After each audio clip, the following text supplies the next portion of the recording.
शिक्षण, लोकसंस्कृती आणि लोकसाहित्याचं स्फुल्लिंग चेतवणारा कार्यक्रम लोकजागर. लोकजागर.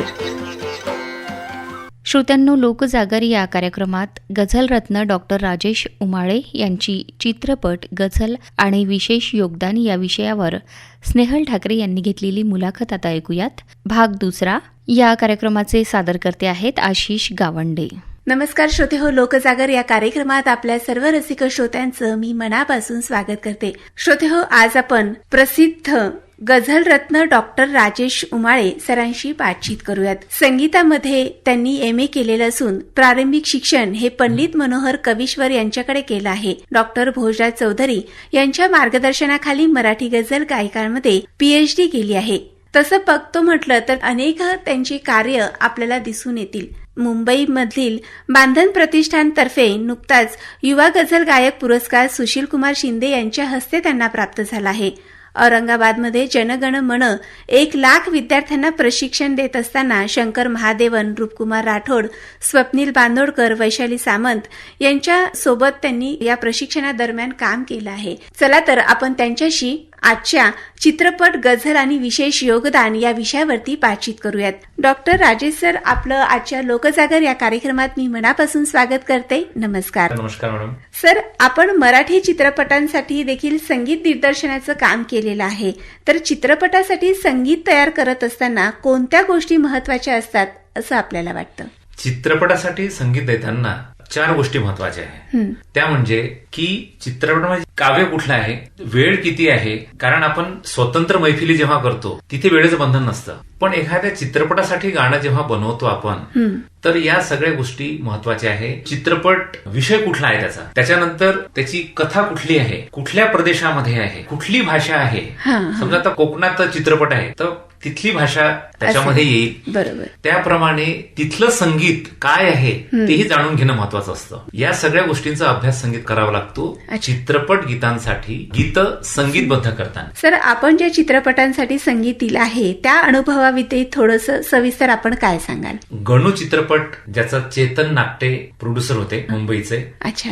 आणि त्या चित्रपटाची गाणी गझलकार नितीन भटांनी लिहिलेली आहे आणि स्वरबद्ध मी केली.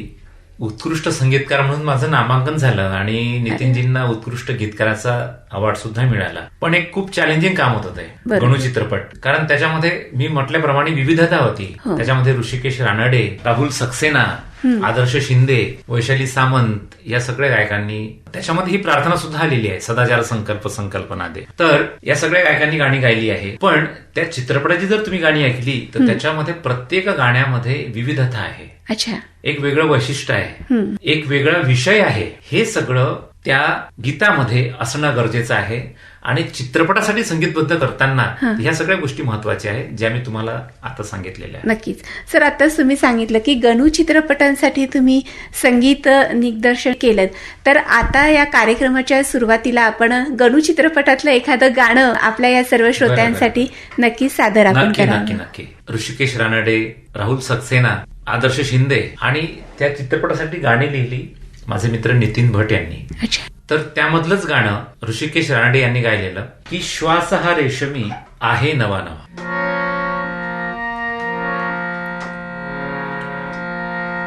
हो श्वास हा रेशमी, हो श्वास हा रेशमी आहे नवा नवा, स्पर्श हा मलमली, हो स्पर्श हा मलमली, वाटे हवा हवा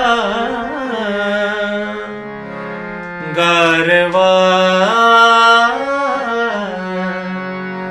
गारवा धुंद हा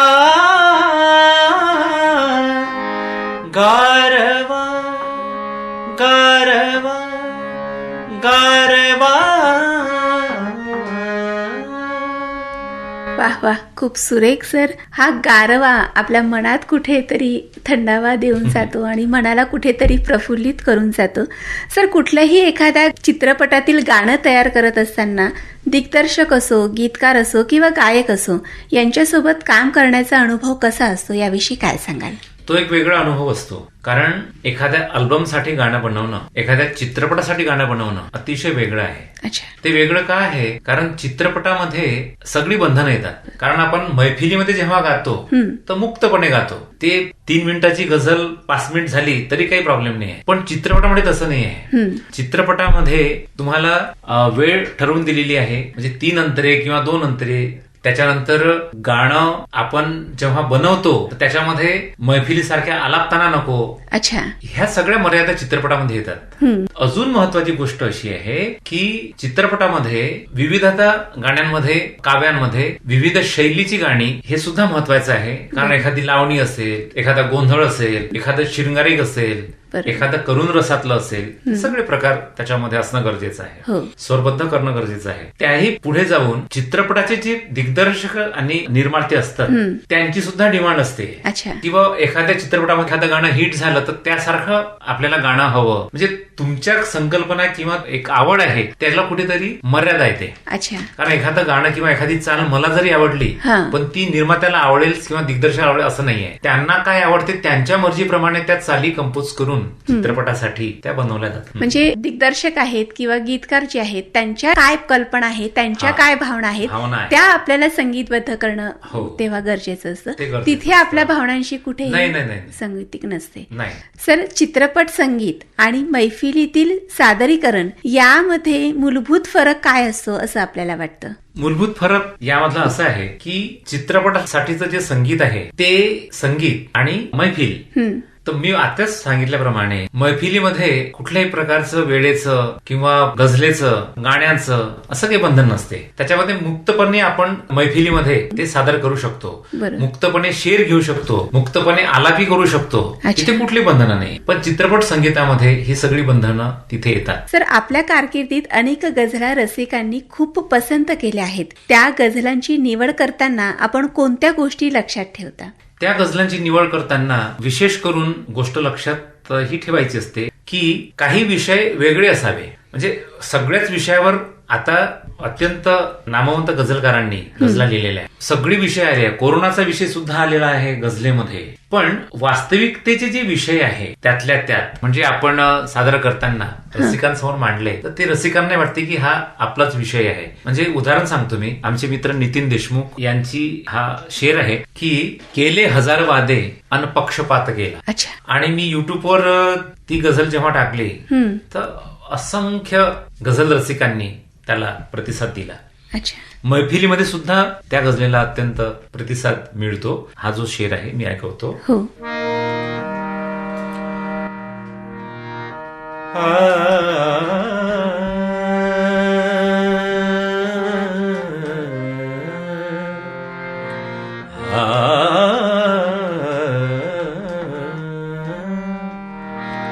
केले हजार वादे,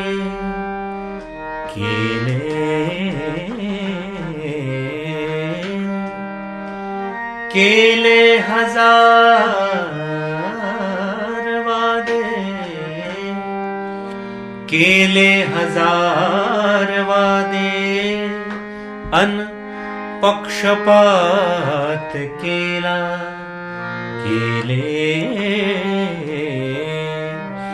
केले हजार वादे अन पक्षपात केला. माझ्याच माणसांनी, माझ्याच माणसांनी माझाच घात केला. वा वा, खूप सुरेख सर. आणि खरंच आहे आपल्या जीवनामध्ये जे प्रत्यक्षात घडतं, आपले लोकच आपल्याशी कसे पक्षघात करतात, जेव्हा हे प्रत्यक्षात आपल्याला ऐकायला मिळते. राजकीय आशयाची, सामाजिक आशयाचा हा शेर आहे. हो. आणि हा शेर जेव्हा तुम्ही ऐकवला तेव्हा खरंच प्रत्येकाला असं वाटतं की हे आपल्या स्वतःशी निगडीत हा शेर होता. त्याचा प्रभाव अधिक होतो. खरंच आहे. सर, आपल्या मते एक उत्तम गझल लोकप्रिय होण्यासाठी शब्द, संगीत आणि सादरीकरण यांचा परस्पर संबंध कसा असतो याविषयी काय सांगाल? अतिशय छान प्रश्न आहे. काव्य, संगीतकार आणि गायक, मग गझल असेल किंवा कुठलं गीत असेल, हे तिघही महत्वाचे आहे. ते महत्वाचे काय आहे? कारण फक्त काव्य चांगलं आहे पण ते गायक किंवा त्याची चाल हे जर ठीक नसेल तर ते रसिकांपर्यंत पोहोचेल नाही किंवा पोहोचले ते रसिकांना आवडणार नाही. तर याच्यासाठी उत्तम काव्य, उत्तम गायक, जाणकार गायक आणि उत्तम संगीतकार हे तीनही गोष्टी महत्वाच्या आहे. उत्तम गझलेसाठी, उत्तम गीतासाठी, उत्तम चित्रपटातल्या संगीतासाठी, खरंच असं मला वाटतं. सर, आपल्या अशा कोणत्या गझला आहेत ज्यांना प्रेक्षकांकडून सर्वाधिक दाद मिळाली आणि त्या पाठीमागची कथा नेमकी आपण काय सांगाल? गेल्या 30 वर्षाच्या 35 वर्षाच्या प्रवासामध्ये म्हणजे गझल सागर प्रतिष्ठान दादांच्या या संमेलनामधून सुद्धा मी 2001 पासून गायलेलो आहे संमेलनामध्ये. तर अशा बरेच गझला आहेत, ते एवढं सध्या सांगता येणार नाही, पण ज्यामध्ये सुरुवातीच्या ज्या गझला होत्या, ही तुझ्या अशा वेळी लाजणे बरे नाही, हेही असेच होते, त्याच्यानंतर पावसाचा रंगला दरबार होता, केली शिकार माझी माझ्याच सद्गुणांनी, केले हजार वादे, एक होकार दे फार काही नको, ज्योत पेटण्या दिव्यास वात पाहिजे, असे वेगवेगळे विषय, वेगवेगळ्या गझला रसिकांना अतिशय त्या भावलेल्या आहेत. सर, जसे आता तुम्ही अनेक गझला आता आमच्या समोर सांगितल्यात, त्यातलीच एखादी गझल आमच्या या श्रोत्यांना देखील ऐकायला नक्कीच आवडेल, जेणेकरून त्यांच्याही ज्या भावना आहेत त्या ऐकून प्रफुल्लित होतील आणि त्या गझलाचा आनंद नक्कीच आमच्या श्रोत्यांना आणि आम्हालाही घेता येईल. एक शृंगारिक आशयाची गझल वैभव जोशी यांची आहे, एक होकार दे फार काही नको.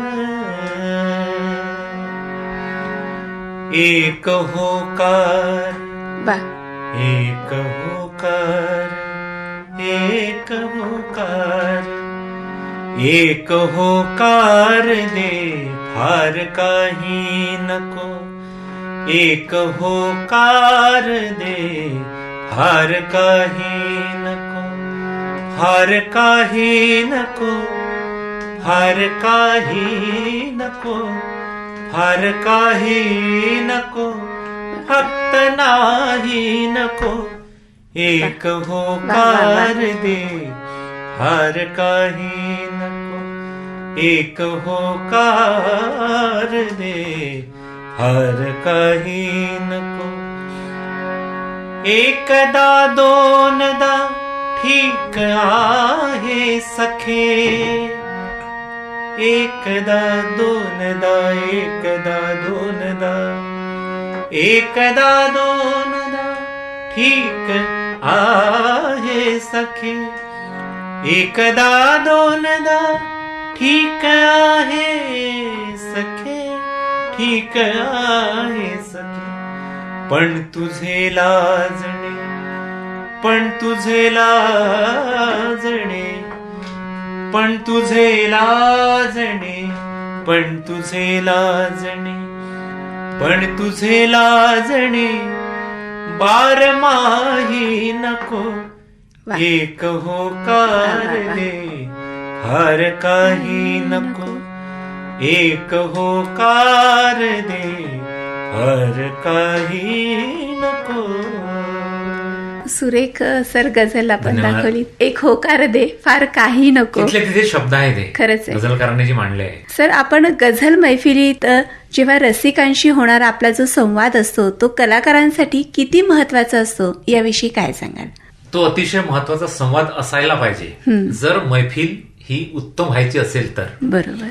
कारण कसं आहे की जोपर्यंत आपण संवाद रसिकांसोबत, श्रोत्यांसोबत, संवाद म्हणजे कसा, तर संवाद म्हणजे ती मैफिल बोलकी झाली पाहिजे. बरोबर. त्या रसिकांना आपल्या मैफिलीमध्ये समाविष्ट करण्यात आलं पाहिजे. त्यामुळे तो संवाद जर योग्य असेल, नाही तर रसिक आपले बसलेले आहे, आपण इकडे स्टेजवर गात आहे, असं गझलेमध्ये सुद्धा नको. कारण गझल ही कशी आहे, या हृदयाच्या त्या हृदय. कारण प्रत्येक शेरवर ही रसिकांची दाद असते, तसं इतर गीत प्रकारामध्ये नाहीये. अच्छा. कारण कसं आहे की कुठलेही गीत प्रकार, भजन म्हणा किंवा नाट्यसंगीत घ्या, गाणं संपल्यानंतर रसिक दाद देतात, रसिक टाळ्या वाजवतात. पण गझलेमध्ये तसं नाही आहे. गझलेमध्ये सुरुवातीला किंवा मध्ये मला जर एखादा शेर रसिकांना आवडला असेल तर तो तिथेच टाळ्या वाजवतो. हा फरक आहे. खरंच आहे. म्हणजे गझल अशी आहे की ती कुठेतरी मनाला भावून जाते आणि तेव्हाच्या तेव्हाच तुमच्या मुखातून त्याचे वाहवा मिळते. सर, जेव्हा आपण अनेक नामवंत गायकांसोबत देखील खूप मोठ्या प्रमाणात काम केलेलं आहे, त्यांच्या सहकार्यामुळे आपल्या संगीताला काय नवीन मिळालं असं आपल्याला वाटतं? खूप काही शिकायला मिळतं. कारण आपण जेव्हा एखादं गाणं बनवतो तर ते कुठल्या गायकांसाठी बनवतो. आणि उदाहरणार्थ जर झालं तर पंडित सुरेशजी वाडकर माझ्या जवळपास 8 अल्बम मध्ये गायले आहे. अच्छा. हो. आणि मग 8 अल्बम मध्ये गाताना मी जेव्हा ते गाणं माझ्या आवाजात सुरुवातीला गायलं, माझ्यानंतर सुरेशजी रेकॉर्डिंग स्टुडिओमध्ये जेव्हा गात होते, तेव्हा त्याच्यामधले जे भाव आहे, त्या गाण्यामधले जे लय आहे किंवा शब्द आहे, ते कसे मांडतात, अनुभव आहे, शिकवण आपल्याला मिळते. म्हणजे त्याच्यामध्ये माननीय भजन सम्राट अनुपजी जलोटा यांनी सुद्धा मला बरंच मार्गदर्शन केलं. अच्छा. त्याचप्रमाणे मान्यवर गायक जे माझ्या दर्शनात गायले आहे, त्याच्यामध्ये उत्तरा केडकर आहे, रवींद्र साठे आहे, सुरेशजी वाडकर आहे, स्वप्नील बांदोडकर आहे, तर अनुप जलोटा सुद्धा गायले. आणि यांचं मार्गदर्शन मला जेव्हा त्यांच्यासोबत मी रेकॉर्डिंग स्टुडिओमध्ये बसत असताना, तेव्हा त्यांना चाल सांगत असताना त्यांच्याकडूनही मला बरंच काही शिकायला मिळालं. त्यानंतर ज्येष्ठ संगीतकार लक्ष्मीकांत पेरेलाल यांच्यासोबत माझं जवळपास 2 सेटिंग होत्या. अच्छा. 5 ते 6 तासाच्या. त्यामध्ये त्यांचं मार्गदर्शन खूप मला मिळालं. अच्छा. माझे गुरु पण सोबत होते, डॉक्टर पंडित भोजराज चौधरी, आणि त्यांच्या त्या मार्गदर्शनामधून खूप काही शिकायला मिळालं. नक्की सर. ते म्हणतात ना की आयुष्यामध्ये जे मोठे झालेले लोक असतात, प्रत्येकाला वेगवेगळे आलेले अनुभवातून देखील आपल्यासारख्या कलाकारांना नेहमीच शिकता आलं पाहिजे. आणि माणूस मरेपर्यंत शिकतच राहतो आणि ते शिकणं खूप गरजेचं आहे. ते स्वतःवरती अवलंबून राहतं की मला काहीतरी शिकायचं हे जेव्हा लक्षात राहतं तेव्हा आयुष्यात आपण नेहमी शिकत राहतो आणि त्याचे अनुभव आपल्याला आयुष्य घडवण्यासाठी नक्कीच कामात पडतात. सर, आपण राष्ट्रसंत तुकडोजी महाराजांच्या रचनांना देखील संगीत दिलेलं आहे, तर त्याचा अनुभव आपला कशा पद्धतीचा होता?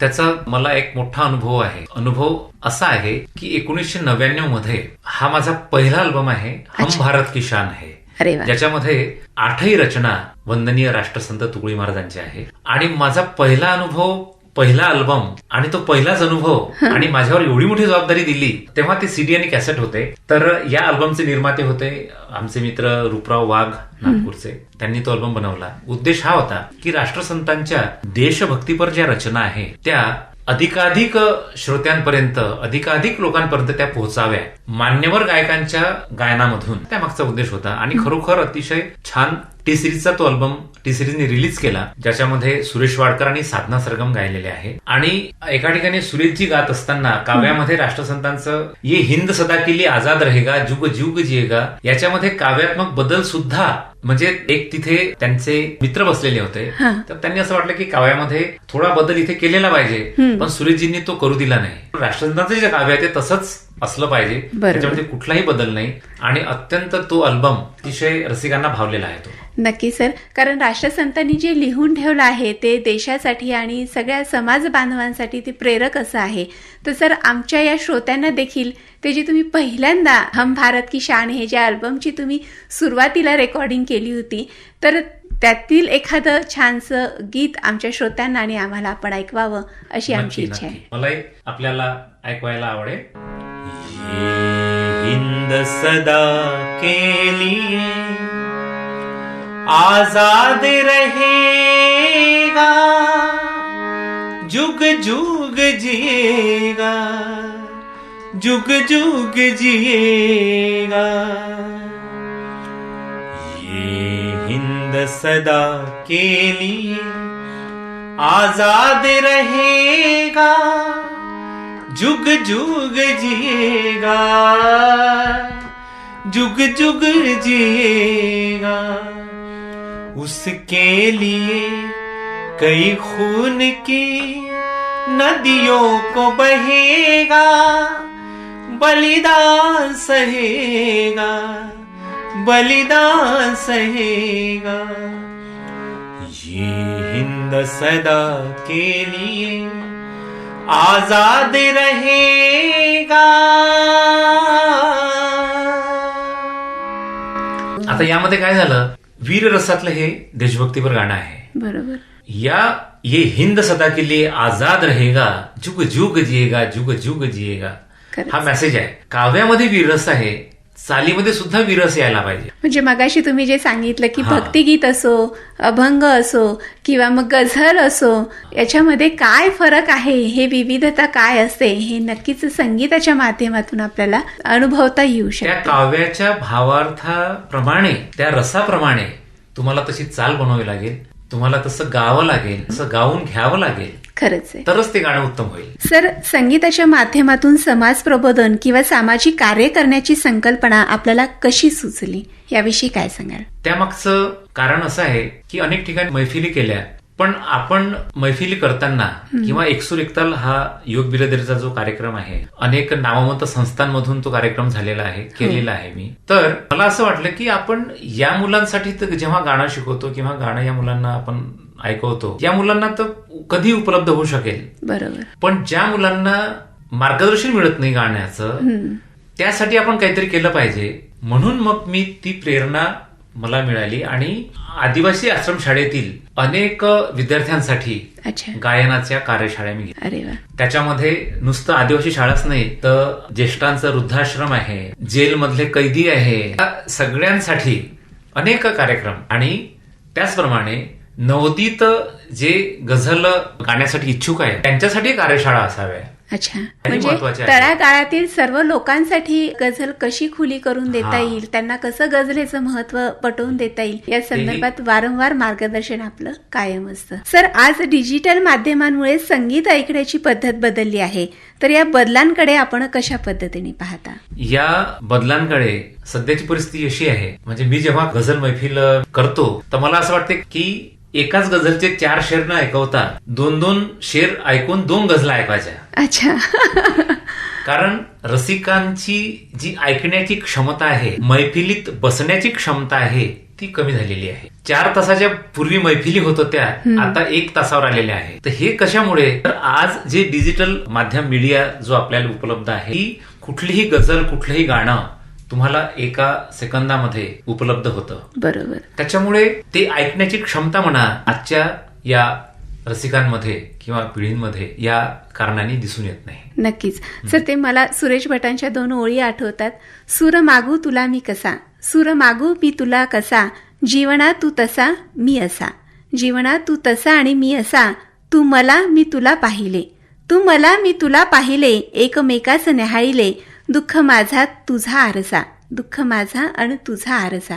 हे जेव्हा सुरेश भटांनी खूप छान सांगितलं की आपला जो सूर असेल, हा जो सूर एकमेकांना जर आपण दिला, तर त्या सुराच्या माध्यमातून आपण नक्कीच नवीन आयुष्य, नवीन जीवनाचा प्रवास खूप चांगल्या पद्धतीने करू शकतो. सर, पुढील काळामध्ये गझल आणि सुगम संगीताच्या क्षेत्रात आपण कोणते नवे प्रयोग करण्याचा विचार सध्या करत आहात? माझे नवे प्रयोग असे आहे की महाराष्ट्रातील जे उत्कृष्ट गझलकार आहे, त्या सगळ्या गझलकारांचा एक अल्बम तयार करून रसिकांसमोर तो यावा. कारण कसं आहे की काही गझलकार अत्यंत छान लिहितात, पण ती गझल रसिकांपर्यंत पोहोचत नाही. पण त्याला जर स्वरसाज दिला, ती जर मैफिलीमधून किंवा सीडीच्या माध्यमातून ते जर रेकॉर्डिंग केलं, तर ती गझल श्रोत्यांपर्यंत पोहोचेल. तर असे जे उत्तम गझलकार आहे, लिहिणारे आहे आणि लिहित आहे सध्या, अतिशय ही अभिमानाची गोष्ट आहे महाराष्ट्रासाठी. खरंच आहे. तर त्या गझला श्रोत्यांपर्यंत याव्या, त्याच्यासाठीचा अल्बम मी सध्या तयार करत आहे. अच्छा.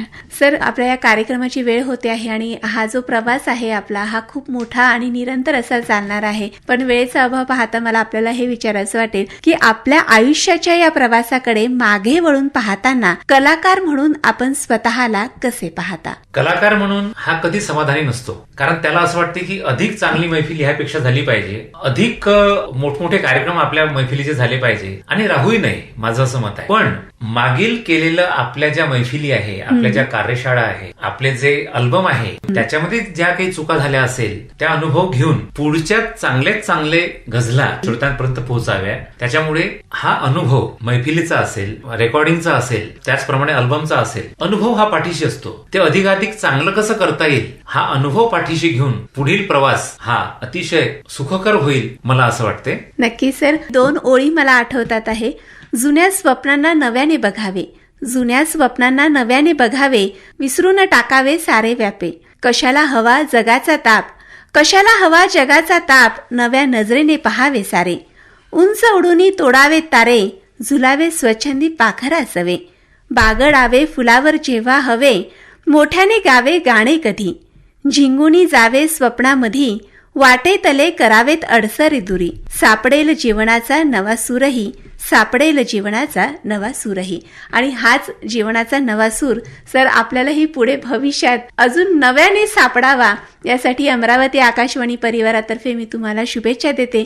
आपण इथे आलात आणि खूप छान गझलेचा आनंद आणि माहितीचा आनंद आमच्या श्रोत्यांना आणि आम्हाला आपण करून दिलात. आणि आजच्या या कार्यक्रमाचा शेवटही आपल्या एका छानशा गझलेने व्हावा अशी आपल्याला विनंती करेन. आपले खूप खूप आभार. मला आकाशवाणीच्या माध्यमातून या गझला श्रोत्यांपर्यंत आपण पोहोचवल्या याबद्दल आपले खूप खूप आभार. सुरेश भटांचीच गझल आहे, छोट्या बहरची.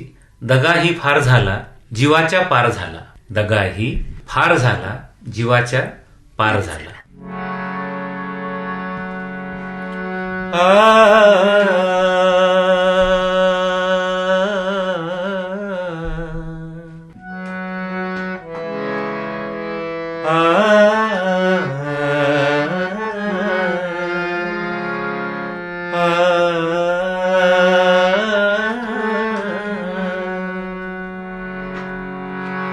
दगाही फार झाला,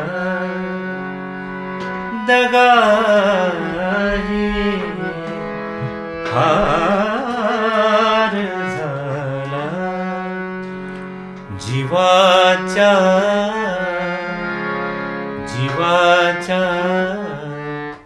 पुन्हा एकदा.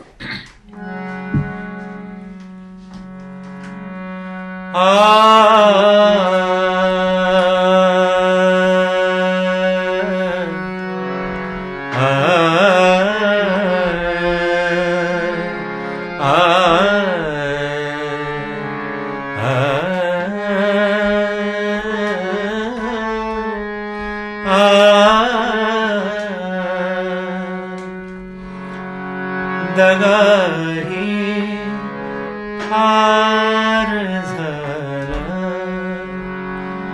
दगाही फार झाला,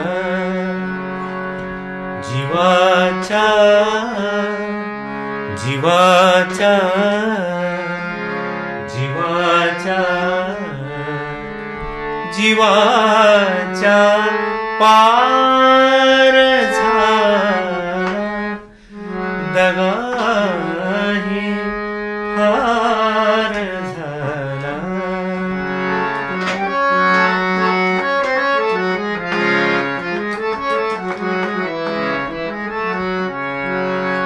घराची राख बोले, घराची राख बोले, घराची घराची राख बोले, घराची राख बोले. बरा बरा बरा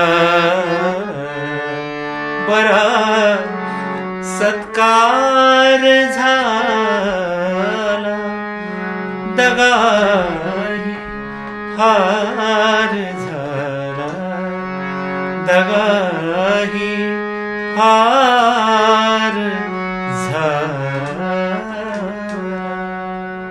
खूप व सुरेख सर आपण आमच्या समोर ही सादर केलीत गझल.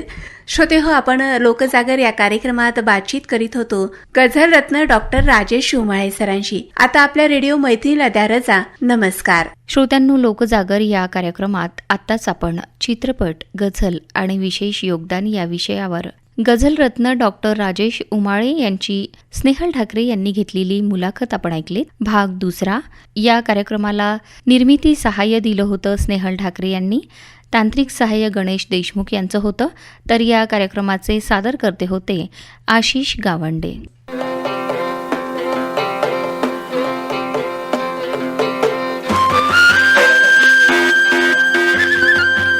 लोकशिक्षण, लोकसंस्कृती आणि लोकसाहित्याचं स्फुल्लिंग चेतवणारा कार्यक्रम लोकजागर. लोकजागर